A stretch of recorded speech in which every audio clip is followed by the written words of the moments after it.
Depression, work-based performance, eating, mental well-being, smoking cessation, stress reduction, substance use disorders, dementia, anxiety during pregnancy, pain, and fibromyalgia. They're just some of the things that mindfulness has been applied to. It appears that obviously there's so many benefits to it. It can be applied to a wide variety of things that people might struggle with. Now, back in 1979, microbiologist John Kabat-Zinn introduced mindfulness to the West in the form of a 8-week stress reduction course he did. And since then, it's grown in popularity. Now, today, I'm joined on the Wellbeing Wire podcast by Kay Buckby, and we're going to be talking about mindfulness. We're going to be talking particularly about whether or not it can improve our quality of life. So, Kay, in 10 seconds, tell my audience why the hell they should listen to you on the subject of mindfulness. The invitation is to listen. That's all I can say as a mindfulness practitioner. Okay, I think you'll have lots of interesting things to say. So what we're going to be talking about today, then we're going to be talking about whether or not mindfulness can improve our quality of life, what it can bring to us in terms of life quality. As usual, we're going to break it down into 3 sections. We're going to talk about, first of all, why are there so many applications for mindfulness in the modern world? What is it about it that allows itself to be applied to these things? Secondly, we're going to talk about mindfulness in modern society. Can you be mindful in modern society? And then the third and final piece will be about mindfulness habits to improve our quality of life. So how can we create habits, these daily habits that will hopefully improve our quality of life? So, Kate, let's jump in. I'm going to give you a quote that I think I've always found really interesting from a gentleman named Thich Nhat Hanh, who was a Vietnamese Buddhist monk. And this has always grabbed me, this quote. And he says, with mindfulness, you can establish yourself in the present in order to touch the wonders of life that are available in that moment. Many people are alive, but don't touch the miracle of being alive. What would you say about that quote, Kay? Yeah, beautiful quote to choose there. Most people are on autopilot, most of us, and our days are spent on autopilot with days slipping by us and those ruminations happening. You know, we suddenly realise that we're chewing over stuff, and it's called mindfulness, and thoughts emerge, but actually the body contracts around. So if I'm, say, chewing over a conversation that happened a few days ago, and I'm ruminating, so I'm actually not in the here and now, then actually that can then have a knock-on effect to my overall well-being, because we can contract in an area in our body. It might, say, be the stomach or the heart area, or a heart rate, our breathing can change. And actually, we're not living in the now, we're actually damaging our chances of enjoying the now. And life is a miracle. You know, it's often said that the present is called the present because it's a gift. And it sounds really twee, but it's the truth. I am here now, resting my feet on this carpet. And the more that my attention goes to that, the more connected I feel in this moment. And it raises feelings of awareness of other little feet, you know, like the feet of my cat a few feet away, your feet on your floor. And, you know, just that raises, like, we are here and I'm not alone. Okay. So the present moment, this miracle, what is it? What do you think it is about? Actually, I'm going to rewind just a moment. I've given that definition from Thich Nhat Hanh of mindfulness. Have you got if someone asks you to define it, have you got a definition that, let's say, someone who's just appeared first time one of your mindfulness on one of your courses, or someone when you're working in the corporate world and you're delivering, you know, helping leaders be more mindful, and someone said, what is mindfulness? Have you got a definition that you would give to that leader? Oh, Gosh, that's a good question, isn't it? Um, I'll allow the logjam of thoughts. I mean, I often think that, John Kabat-Zinn saying we only have moments to live. And there's a wisdom in that, is actually this moment. What is arising in this moment? What am I allowing in this moment? And what am I observing? The witness of this moment.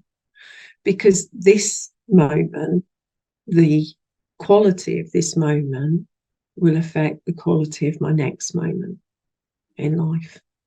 And to me, that is wisdom, that we only have moments to live. It's an interesting quote because it sort of think of it on two levels, as in it makes you think about the shortness of life, I guess, as well. We only have moments to live, but also life is just moments. I guess the idea that you can't escape the present moment. You're always in the present moment, but maybe our mind physically in the present moment, but is our mind in the present moment? Yeah. So why do you think then? What is it about? If you were to those things I mentioned before, fibromyalgia, anxiety, depression, stress, all of those things, pain management, what do you think is the ingredient in mindfulness that allows it to be applied to so many of those things? So just to rephrase that, if you were to try to pluck out the magic ingredient of mindfulness, what is that ingredient that is being applied to those challenges? Coming through the list again, what you had: fibromyalgia, Depression, depression, stress, anxiety, pain right. management, dementia, smoking cessation, addiction, substance use. Yeah. I mean, witnessing as it's arising. So, I mean, there's a variety you have here. So, I know with eating, it can often be the witnessing of what is happening here. So, as you are doing the automatic pilot walk to maybe the fridge or to the Coke machine, what is arising here? So, having that stop moment, that awareness of checking in with the body. And so, I've worked with groups where people have the biggest one was someone who saved over £4,000 in a year because they were a compulsive shopper. So what they do now is they stop before they buy, and that's anything, food to clothing to gadgets. They had lots and lots of bags in there. When they showed us a photo of their bedroom, they had a double bed, but you wouldn't have known it. And there was like a body shape where she was getting in at night, and all these bags of clothes, trainers, you name it, that had still got the labels on. She hadn't even got them out. So there's a compulsion there. So we started on let's have a stop moment before you get your credit card out. So it'd be that awareness: I am at the till, I'm in the queue, look at what's in my hands. Why am I buying this? And a lot of hers was that she had been brought up to buy bargains. And so what she'd do is, if they were doing a sale and it was two jumpers for they were, I don't know how much jumpers are, but say £20 and they're down to 10, she would buy two because they were half price. But then when she stood with it and then visualized, stood with this thing, and then, do I really need this? What is the need that's here? And the need was a far deeper need, because it was for happiness. And she And was seeing it through the yeah, shopping. how do I stop? Because it was fleeting. It was literally at the point of the till, because she wasn't even getting stuff out of her bags. There was no joy in these purchases. There was no need there. It was the bargain. And so, the stepping away, and then actually, where do I get my joy elsewhere. Where does this happiness come from elsewhere? And she worked not kind of, go and get herself a hot chocolate, because then that could be the road to ill health. We sometimes kind of fix one thing, but actually start something else. Like people who often give up smoking start eating more sweets. Yeah. But it was £4,000. Wow. In a Wow. year. So what I'm getting from what you're saying then is it seems like this ingredients is the awareness of our behaviors. So I guess the opposite, if I can use that, that comparison you hear where some people say, have you ever driven to work? That question. Have you ever driven to work and wondered how you got there? Have you ever driven a few junctions on the motorway and completely unaware of what they were? So I guess the mindfulness, being more mindful, is waking us up to our behaviors. So we're actually noticing we're doing them, as opposed to the word you used a moment ago, autopilot. So maybe a lot of these things are automatically, whether it's the spending, whether it's the overeating, whether it's consumption of whatever. It could be drugs, could be alcohol, all of those things. So maybe that awareness can help us think about our behaviors before we do them. What about things like, what do you think is the ingredients that's helping people who are anxious or depressed? Do you think is it the same ingredient that you think is helping in those people? Well, depression, my understanding of depression, because I haven't worked with many people with depression, is that it is a rumination and a clinging on to the past. And so reworking through stuff that hasn't gone well. And my understanding is that we can get into a spiral where we start to label ourselves as, well, I'm depressed. And then it becomes a daily practice of depression. And I'd say mindfulness is that low-hanging fruit that we can get from the tree, is to have one complete breath. So to start off really, really small, and to sit, and I'm aware that I'm here. I'm aware that I'm alive. I'm aware I'm breathing in, and I'm aware I'm breathing out. And then eventually we can then have a mindful shower.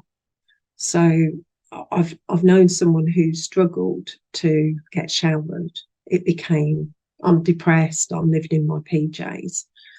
And then eventually she worked to, I'm going to have a mindful shower, and I'm going to use beautiful body oil, lotion, shower gel. And I'm going to smell it as I'm putting it on the skin.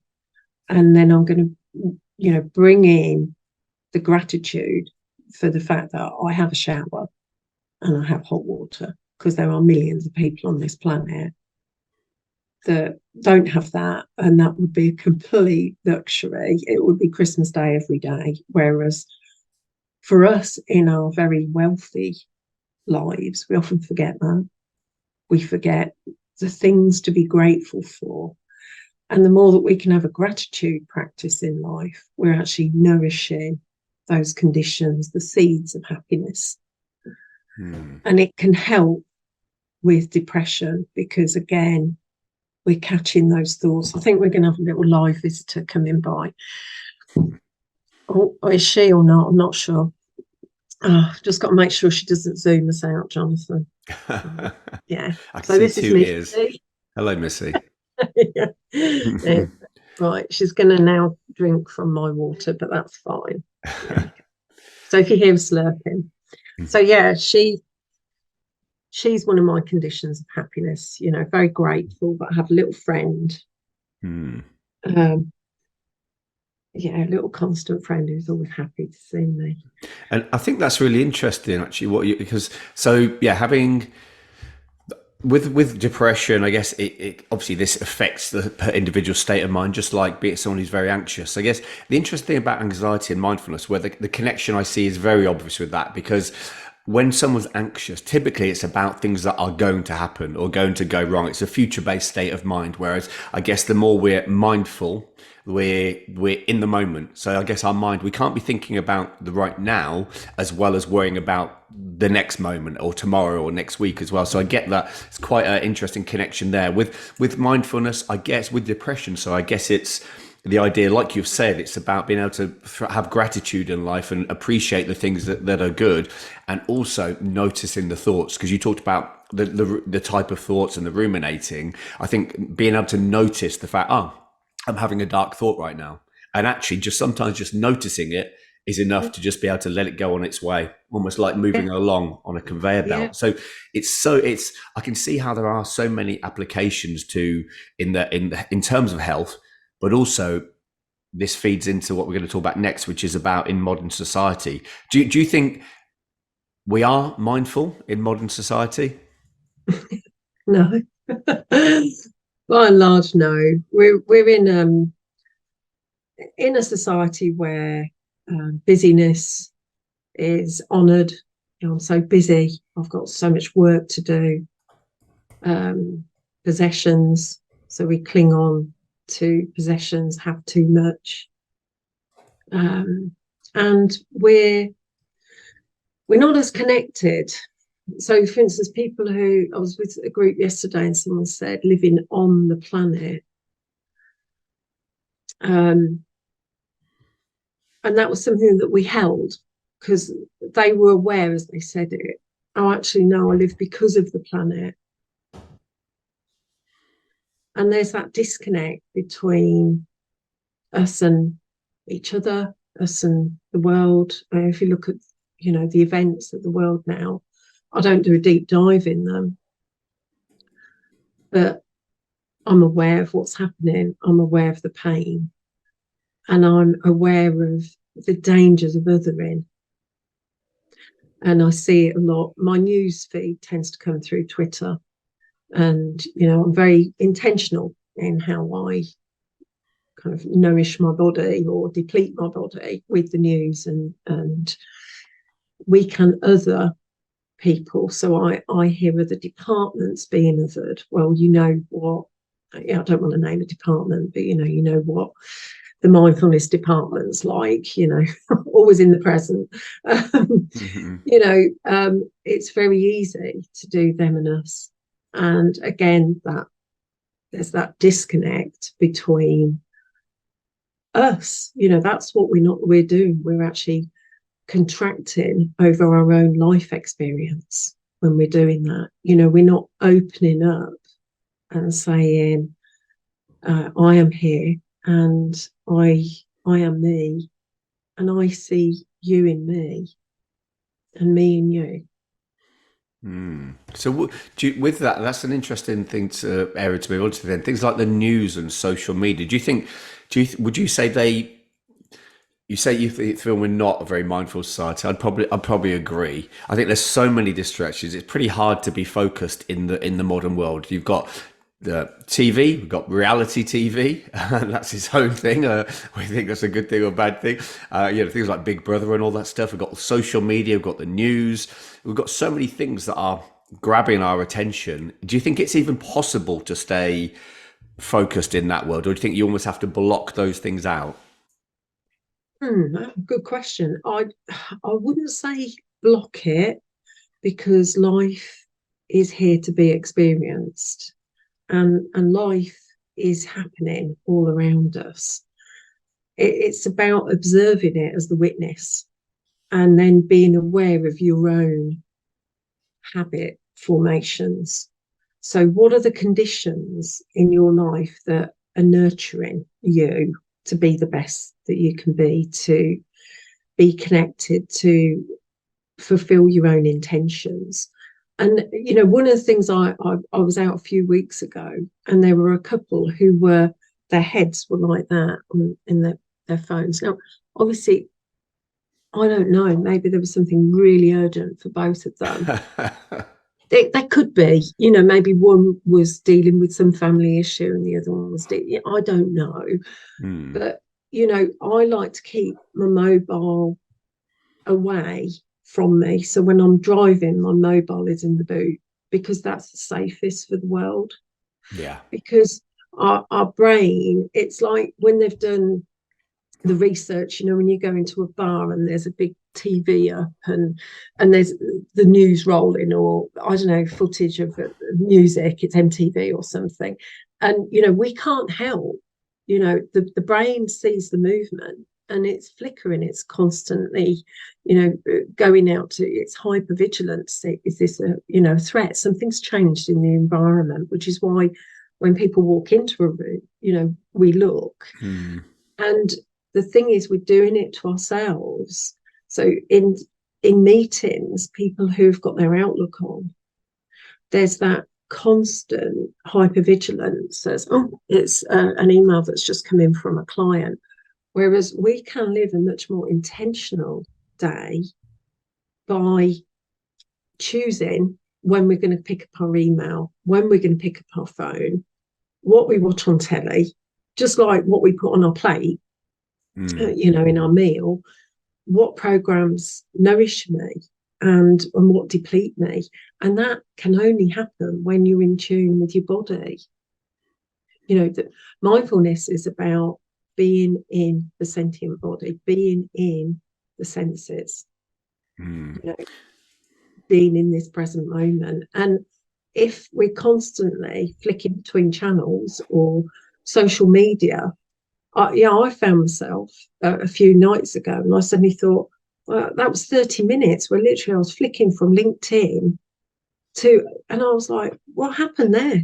I was just completely lost, just with my fingers going, boop, boop, boop, boop, what's going on? Oh, there's a little red dot.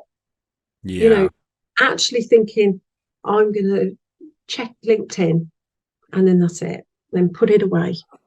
I think also, yeah, that's interesting because, yeah, it is easy to get caught in that trap, isn't it? Where you could be, just flicking through television to social media, all those things. And then it's the equivalent almost, because a lot of time, can we remember what we've even just looked at? It might be that equivalent of driving to work and wondering how we got there. So it's going back to that word you used earlier, Kay, autopilot. We're doing eating on autopilot, driving on autopilot, we're scrolling on autopilot, we're watching TV on autopilot. Everything seems quite passive, and I always wonder whether passivity is one of the things that's actually behind a lot of the problems, because we're doing so many things that we don't really have to be involved in. Our mobile phones are so smart, they can do so many things for you, but I think the smarter the phone, the less smart we need to be, because it's doing all the heavy lifting for us, the spelling, the maps, whatever it is, it's doing it for us. So it's interesting you say about that. Do you think the mobile phone, let's say, imagine if tomorrow there were no smartphones in society, not no mobile phones, but no smartphones, do you think that would change the lack of mindful attention we have in society? Yeah, for sure. Yeah. I mean, I love, like you say, they do heavy lifting. They're fantastic. Like, I was in Manchester last weekend. I don't know the city that well, just being able to put in, think like find a coffee shop, or, find a place. Great. They do it all for you. You don't have to stop people. And then odds on they're visitors like you and don't know. But yeah, I mean, think of the accidents, the traffic accidents, the fatalities that have happened because people are even, there was one where someone did a selfie and was posting it on Facebook, and then 20 seconds later, not only was she dead, but some other poor soul who was just happened to be sharing that space at that moment in time. What drives you? Sorry, it's the wrong word, isn't it, when I'm driving, but what compulsion is there? And that's why I like to keep my phone in the boot.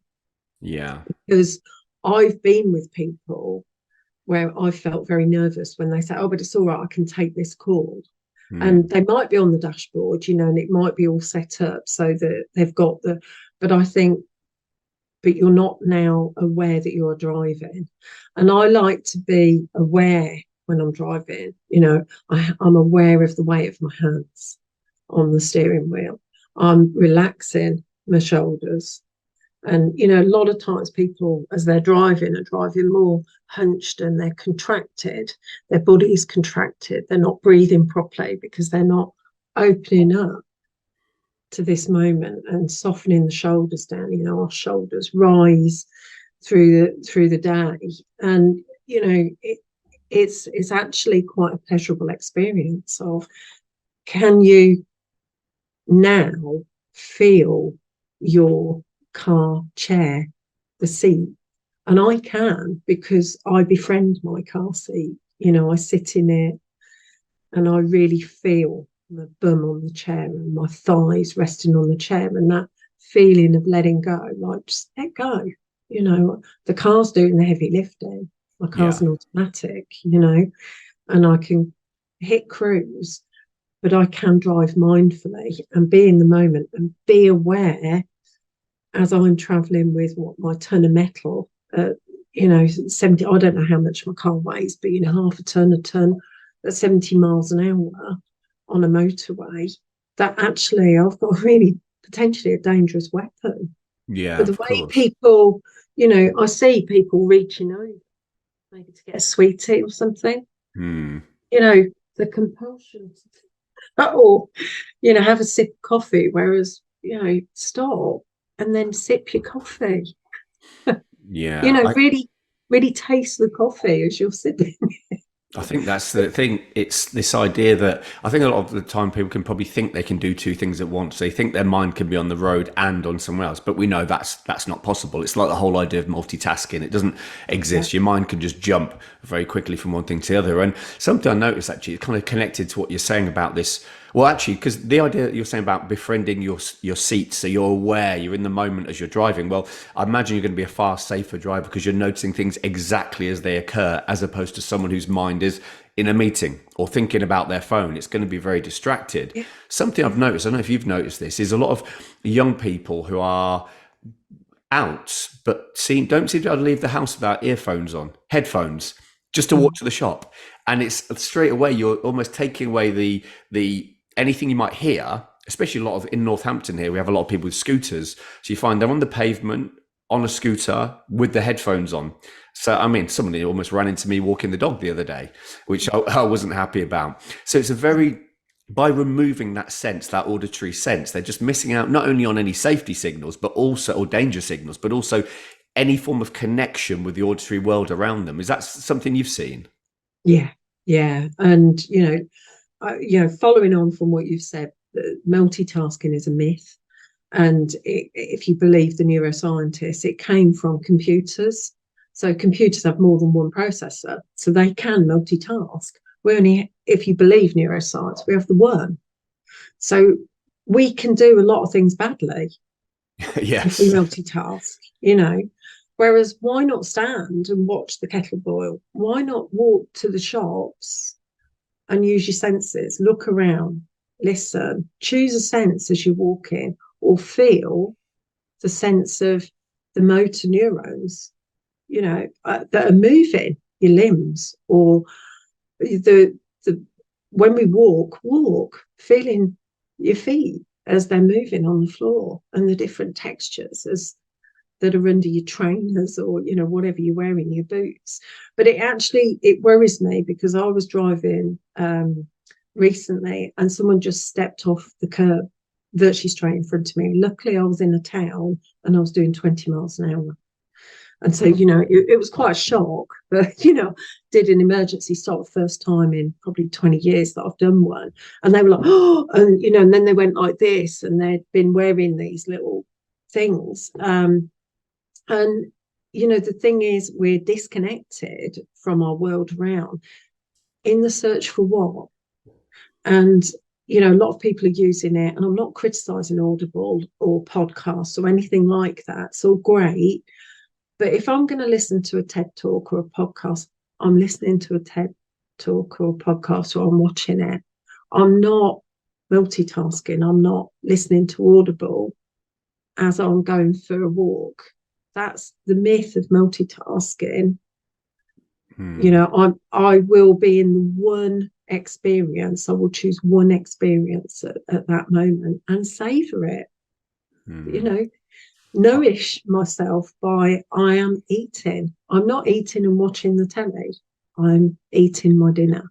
It's a bit of a productivity myth. This, I think, a lot of people when they're working and listening to a podcast, or you're not really, you're jumping between the podcast and working, and probably doing the two badly. I can think Yeah, back to being at university and try and convince myself I was revising whilst I was watching the television. And always, like, if you've ever tried to read a book while the TV's on in the room, and you'll find that, I mean, I'm quite a fast reader, but you'll find that a page could take you 5 minutes. And you might have to reread it because you're not really looking at the book. You're actually subconsciously, you're picking up what's going on in the background. And I think yeah, that's how a lot of us are living our lives. This idea that, well, if I've got a podcast on, I'm developing myself whilst I'm doing my work and eating a sandwich as well. I mean, it's always like yeah, trying to juggle with six balls.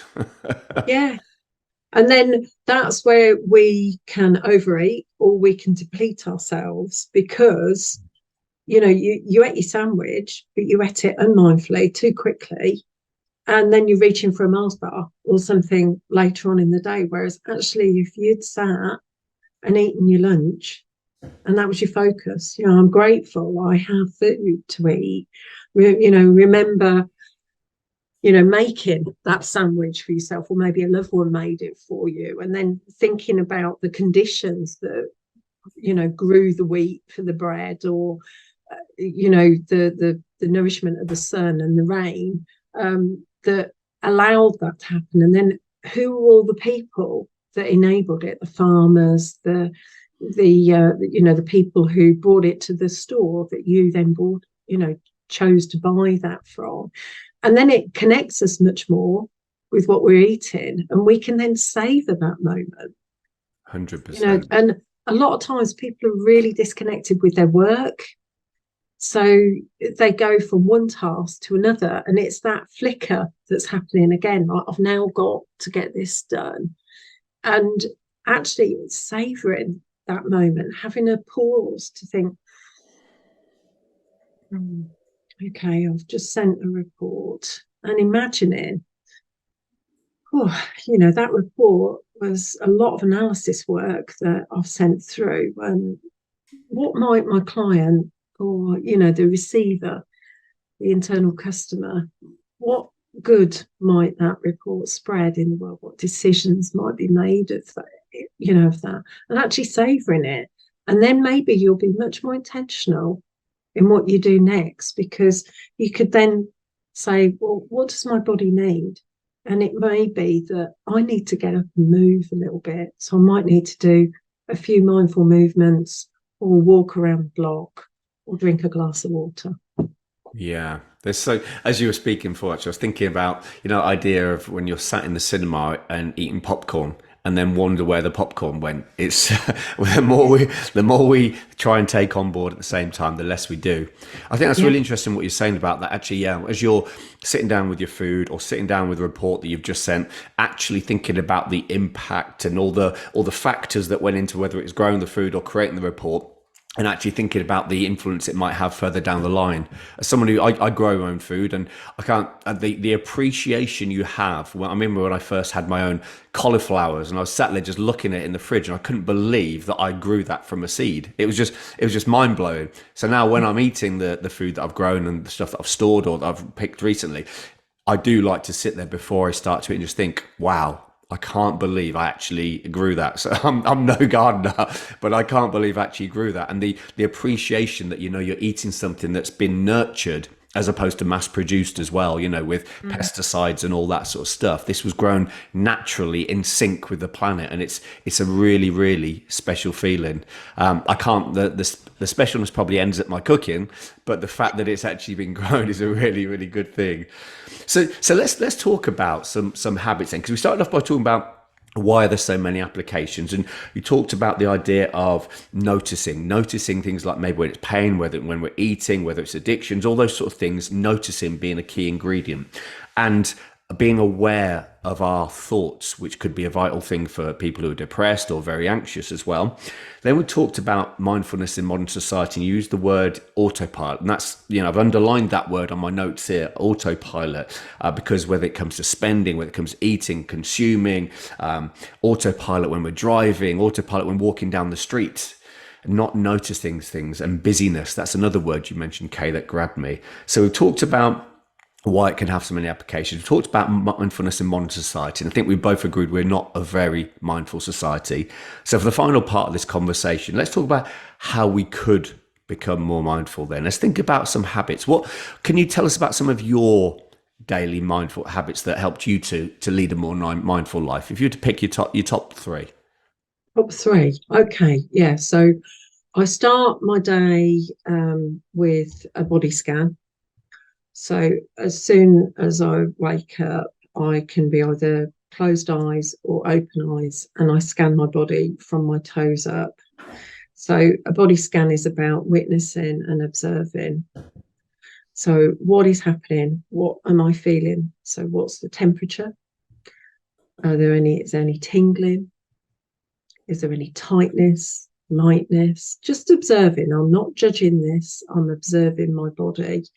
And by the time I get to the crown, I then take if you like, a wider view and look at my whole body. I mean, I'm observing my body as if from, an angle.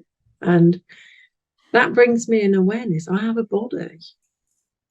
And then that starts me with my second practice. That's a gratitude practice. So my gratitude practice this morning was about the lights coming into the room, because we actually had sunlight this morning and there's been a lot of rain where I live. And, the light was flickering really interestingly around the room. So I was keeping my eyes still, but as my eyes were open, I was aware of all the dancing magical lights going around me. So they're my, if you like, start of the day practices. And then another practice that I do is, you said about mindful cooking. I love food.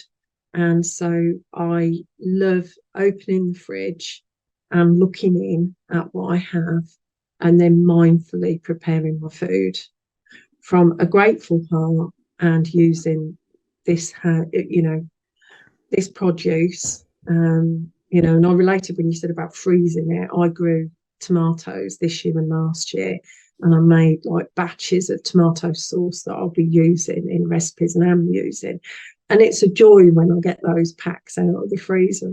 These were my tomatoes that I grew and I sliced mindfully, and there's such a joy for me in slicing. Yesterday I had peppers, and that slicing the pepper in half and then opening it up, and then the smell of the pepper and the look inside. Whereas often it's seen as a chore. Yes. If I look at my ancestors starved like a lot of people did in the UK. And, I've actually had a blood test that shows that there was a time of depletion in my ancestry. We were starving. My father, who was born in the 20s, he's passed now, but, was born in the 1920s. He remembers being hungry, and he served in the Second World War, and he was so hungry. They were fed bare rations, serving in North Africa. And he always brought us up to be so grateful for our food. And, it's something, as a practice, it nourishes me. I eat, I wouldn't say always slowly. Sometimes people I hate it when you have to sit in silence for 20 minutes and eat, when you go on a retreat.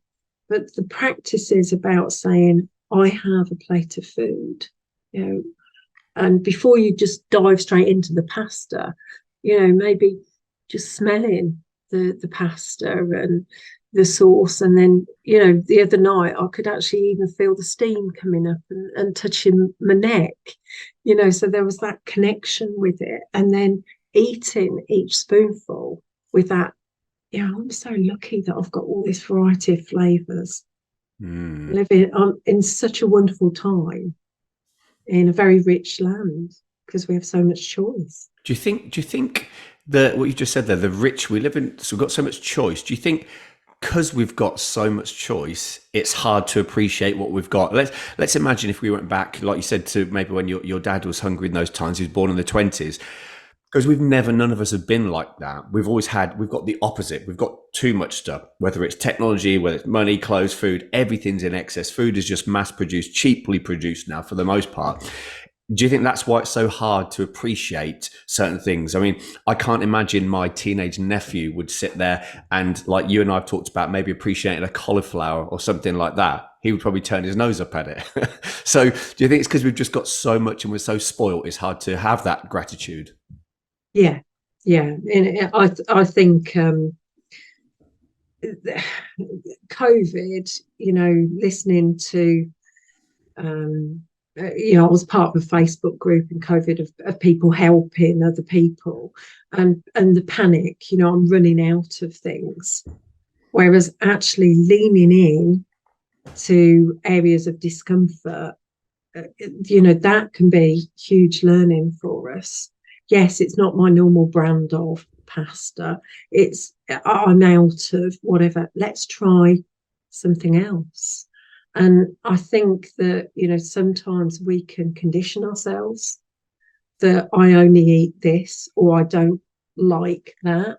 I mean, the famous Kabat-Zinn exercise of eating a raisin.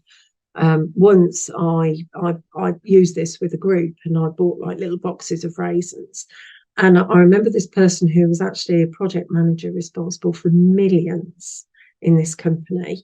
And I handed them out and went, oh, what am I going to do with this? And I went, I'm going to invite you just to eat one raisin mindfully. And he sat there with this as if I'd given him something really horrible, really, really. And he was like this with it. And I was saying, look at the raisin, observe it, turn it around, feel it between your fingers, pop it in your hand, take it up to your nose, to your lips, be aware of your body. And the whole time he was like this. And this is somebody who's in their 30s. And this is one raisin. Now, in the same group, one person did this exercise and took the raisin into their mouth, swallowed it, ate it, chewed it, swallowed it mindfully, was aware of the whole bodily experience.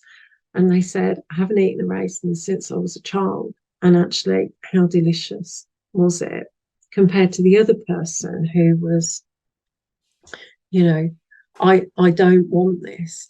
And I think that's where we have a lot of stuff, but sometimes we limit our choices. So we only go to certain restaurants.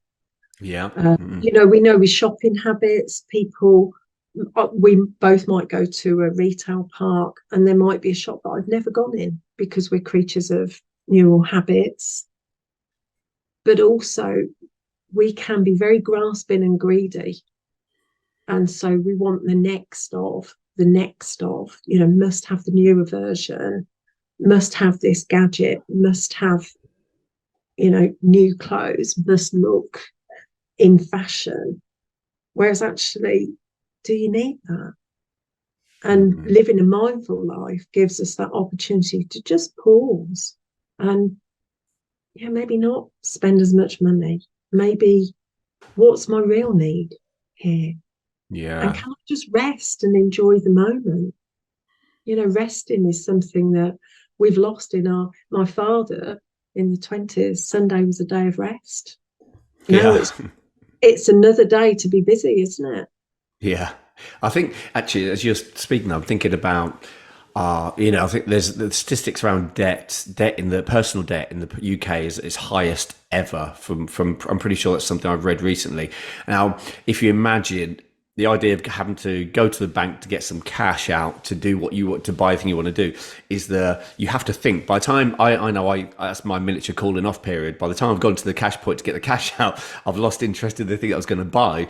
But but society's set up now so you can almost pay on your watch, you can pay with a mobile phone. So that ability to take that moment to pause has almost been removed because it's the price comes up on the till.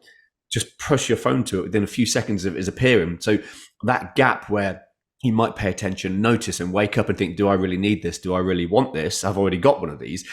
It disappears because it's just the transaction is there. It's so immediate. So I think these things are maybe in terms of creating more better habits, we have to really slow down with things, and actually maybe things that are made to be easier maybe work against trying to be more mindful. What would you say to that? So the idea that because everything's around convenience and speed and ease, it makes it hard to live more mindfully. Yeah, yeah. And, it's very easy to burn the world's resources, isn't it? Because you're overbuying and then throwing away. Yes. And supermarkets are classics at this. Three, but three for the price of two. But if you only need one, buy one. Yeah. Because there's no point in throwing 2 pots of yogurt out. If you're a slave to best befores, I'm not, but some people are. And I pull my neighbour's bins round, and I'm quite nosy. I'm nosy at the supermarket about what people are buying and habits. And I looked, and like one of my neighbours had thrown out all these yogurts, and it's like, but you live on your own. Why would you buy all these? And people buy stuff, and we're back to this false economy, like, oh, I want that. Actually it's, I don't know, £2 to get 5. But actually, if I only want one, pay 65 pence. Yes. Yeah. Because I've actually wasted £1.35, and I've wasted the manufacturing of that yogurt. I've wasted the world's resources here, and the dairy farming. With, like you've said about pimping our world out. Dairy farming is one of the worst, and so be really mindful in how we consume and why we're doing it. So I love your go to the bank, pay by cash, because actually the effort involved, it gives you time to do that. Do I need this? Do I want it? Absolutely. I you think know with I it. I had somebody in COVID, a friend, who said, I'm getting Amazon deliveries and I can't even remember what I've ordered. Well, if you think about it, Kay, then we're just talking about plundering the world's resources. So one of the plunderers is the fashion industry, especially fast fashion. These ideas, because not only is it wasteful of materials, there's a lot of plastic involved. Some of it ends up in the ocean. A lot of it is done overseas, so it's flown over to the UK. So if we imagine you go on to Amazon, obviously other online retailers are available, but if you notice, your details are usually stored on there. So you can order something with a click of a button really quickly. So it's press a few buttons. You don't have to go and get your cash card from downstairs. It's already stored there, just to make it more autopilot, I guess. It's going back to that word, it's autopilot. So you press the button, that thing is created, it's flown overseas. So think about the resource of the planet. You've spent money that you probably didn't need to spend. So maybe society set up in a way for our habits to be autopilot, but not in a direction that's beneficial to ourselves, financially, physically, socially, spiritually, whatever, but beneficial to corporations. What would you say to that? Yeah, absolutely, because it's built on more, isn't it? More, more, more. If you think of targets, and I know the 6 monthly shareholders reports, profits were only however many billion. How many billions do you want? Why is it always more, more, more? And if you think of the word consumer, I just think, when I'm labelled as a consumer, I am consuming the planet that I should be coexisting with in harmony. And you started with Thich Nhat Hanh, walk gently on our planet. Our footsteps, our footprint should be the lightest touch. Whereas actually, we're still seeing the planet as something to plunder, as if we have the right, to chop down forests in this way. Whereas actually fashion, I think I read somewhere that one retailer was even landfilling new stuff, like by the tonnage. So if you think about it, it's been gone through all that dying and creation, made abroad, shipped, just to be landfilled in England. And if aliens were looking at us, would they be saying, please wake up before it's too late? I think they'd be You know, laughing. Yeah. yeah, they Our probably would, wouldn't stupidity. they? Yeah. Yeah. Say, thank goodness we honour our planet, Mm, our beautiful planet. And, we don't. We're wasteful with the resources. I see people who have bonfires to burn wood. But actually, this is where Facebook can be great. Why not say wood here for anyone who's got a wood burner? yeah. Yeah, of course. You have a bonfire just to burn wood. It's not for bonfire night. It's just to get rid of stuff. But that's not waste, you know. Mm, And we don't upcycle, we don't recycle, we dump it as long as it's gone, And again, it's that disconnect. If you were more connected, if we all were more connected, then we would be waking up to how we're spending our money. And then we can give, can't we? We'll be givers of our own time, givers of compassion.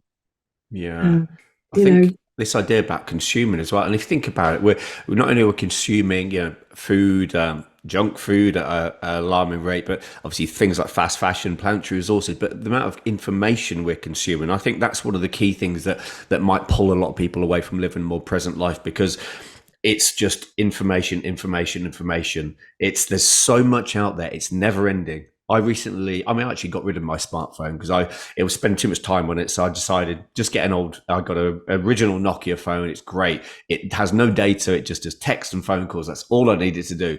So when I do want to spend time online, I do it more deliberately at my laptop. So I have to sit down and I decide if I want to watch some rugby on YouTube, I'll watch some rugby on YouTube. I like sport, so it's great. But for me, it was the phone just pulling it, that little thing there, just nagging at me saying, oh, come and have a look. Even like on my desktop laptop, I turned off the Microsoft where you open it up and the browser shows you all the news headlines. I didn't realize you could turn that off at first. And it turns out, turned that off. And it's great because that was wasting so much of my time. Because there's, I think, a famous quote from I think some media mogul said, we can't control what you think, but we can control what you think about.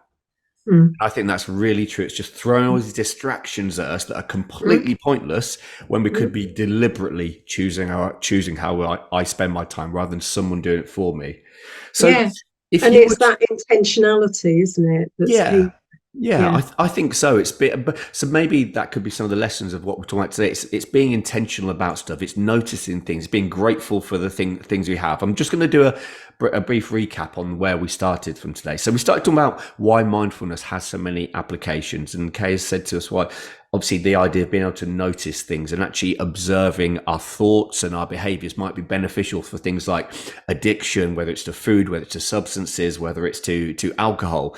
And also being able to observe our thoughts could be beneficial to things like anxiety, because it's naturally future based, where being mindful is more present based. Depression, noticing the quality of our thoughts, just observing them, not judging them, as Kay talked about, not use the word non-judgmental, just noticing them and allow them to sail on by.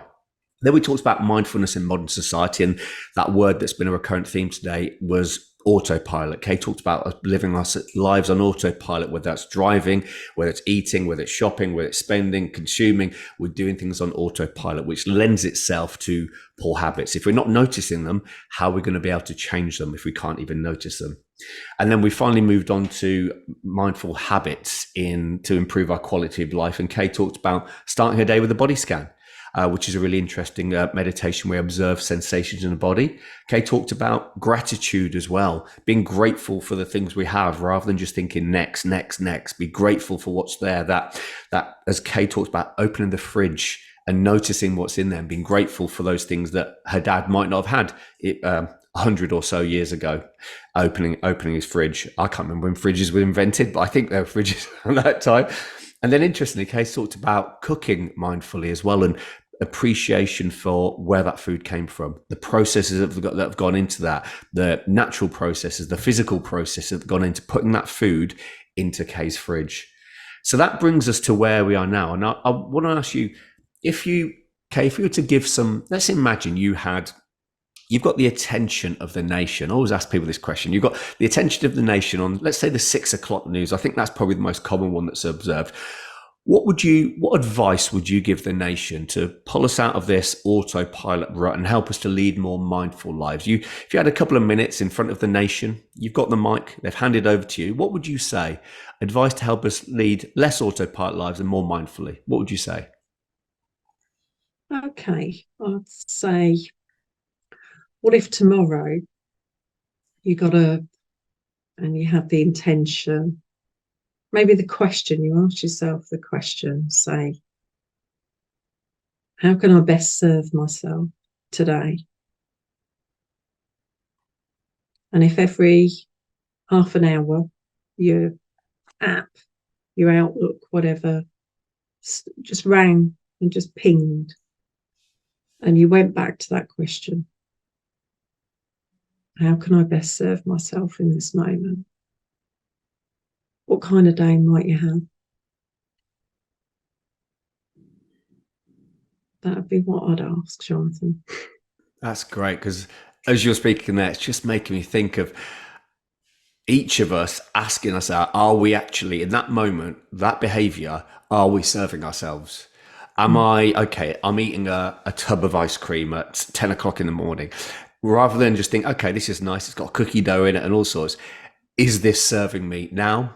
And is it going to be serving me further down the line as well? Am I planting these seeds at each moment for a better quality of life? Or am I planting the seeds for a crappier quality of life? And I imagine 10 o'clock ice cream is probably, unless you're on holiday in Ibiza, isn't going to be planting those seeds. What do you think most people would say to themselves in response to your question? Well, when we've had this as an intention, maybe on a retreat day or a non-retreat day, it is about that pause. That's what we're doing. We're having a purposeful pause. And we can do this at work every hour. You can set so that you stop and then ask yourself that intention. Then actually we savor moments much more and we make more mindful choices. Like you said, how many people, I don't know, they have another coffee at 9 o'clock at night. But actually, if they stopped and thought, is that going to serve my body? Or is that going to actually deplete my body? And then they're tossing and turning until 2 a.m. because maybe they have had half a tub of ice cream or a cup of coffee. Actually, how can I best serve myself now? And it may be that we change habits so that we live a better life. We're sleeping better, we're eating better, we're connecting with people better, we're letting stuff go, and we're living more in the present moment, the only moment. Yeah, I like that. Because if you think about it as well, we are a series of habits as we go throughout our day, and it's whether those habits are positive. I think did you use the word nourishing? I think are those habits? Yeah, Yeah. are those Or habits? depleting. Yeah, Yeah. are we nourishing or depleting with our habits? And as we look around, our day is a series of habit moments. It's a series of habit moments. We could be awake to those habits and notice that they're good ones, or we could notice that they're having a negative impact. And I think I like what you're saying there, Kay, about these moments, even diarising to do those things throughout the day, because that's one of the keys to habit change. It's not saying suddenly I'm going to wake up tomorrow, I'm going to lead my whole day mindfully and notice every single moment, every single sensation, but starting with maybe certain checkpoints throughout the day where you notice, you've diarised them, you put an alert on your phone, notice, and then growing from there to the point where that becomes autopilot to notice. I guess, Yeah. and I don't think that's not contradicts in terms of autopilot to notice. It's a natural part of where your mind works to notice. Just like for Yeah. UK, it's a natural part of your mind to smell when you open the fridge, the strawberries. That's just, I imagine, for you, I imagine you don't have to think about doing it anymore. You just do it. Yeah. Because it's a practice. It's now my practice that when I step into the shower and I reach for my shower gel, it's that wonderful, moment of, this is lovely Neil's Yard. Sorry to do a plug, but Neil's Yard, You're posher than you know. me. But, think about it, if you spend £20 on something that smells gorgeous, how crazy. To just be like, and you're not actually savouring that moment, you're not saying, wow, this is essential oils. This is really rich, beautiful stuff that I'm using on my skin. And Mm. yeah, it's part of my practice now. And that's interesting because actually, yeah, I guess by spending more on something, you make it less throwaway. And the less throwaway it is, if we had to spend 15 quid on every broccoli we eat, we would really eat mindfully. We'd really take our time and savor it, as opposed to when something's cheap, like, I don't know, a bag of cheap chips from the supermarket, frozen chips, they're 90p. It's throwaway. It's throwaway. Yeah. So maybe there's something about investing in quality as well, where possible, but that doesn't have to be financial. It could be quality time as well, and all sorts. So Yeah. Kay, where can listeners find out more about you? Where can they follow you? Where can they find out about you, the services you do, and what sort of things that you offer as well? Okay. Yeah. Thank you. Yeah, I'm on LinkedIn and Twitter as Kay Buckby, and my organisation is the Mindful Trainer. And I am a mindfulness teacher and also a mindfulness mentor. So I work with people in mentoring. I work with groups, and the groups I are deepening our practice. So they're people who are practitioners in meditation, maybe not all mindfulness, but in meditation. And we will work intentionally on a theme. So it might be anger, in caring for others, or it may be understanding grief and loss. So I have various groups. A lot in work are to do with stress, work-based stress and anxiety. So they're medical professionals and managers in organisations who are often kind of squashed in between satisfying leaders' needs and operationally getting the job done. And it's getting those together and then deepening our practice. So we usually do a meditation. There might be a short didactic from myself based on somebody's question that they've posed. And then we'll then share our insights, our wisdom and learning from whatever the didactic is. Um, and I might do somatic work as well, so working with the body, because the body can only live in the present moment. So often it will be, where is that trigger arising? Can you identify that trigger? Nice one, Kay. That's a bit Thank about you. me. Okay, thank you. Well, everyone, you know where to find Kay. So she's on socials and she has a website you can find her on. I want to thank everyone for tuning into this episode and hopefully take on board some of the lessons, some of the things that Kay's talked about gratitude, about trying to live a life where we notice, we're awake, where we're not living on autopilot with our spending, our eating, our consumption, all those things, and actually looking to build habits that lead to a happier, healthier life. I want to finish off with that quote again that I started with from Thich Nhat Hanh as well, who said, with mindfulness, you can establish yourself in the present in order to touch the wonders of life that are available in that moment. Many people are alive, but don't touch the miracle of being alive. So hopefully there's some nice parting words to leave you with as you go on to form some of those mindful moments, those mindful touch points that Kay mentioned in your daily life. So Kay, I want to thank you for being an awesome guest. And I want to thank everybody for tuning in. I look forward to seeing you all on the next episode of the Wellbeing Wire. Thanks, Kay. Brilliant. Thanks, Jonathan.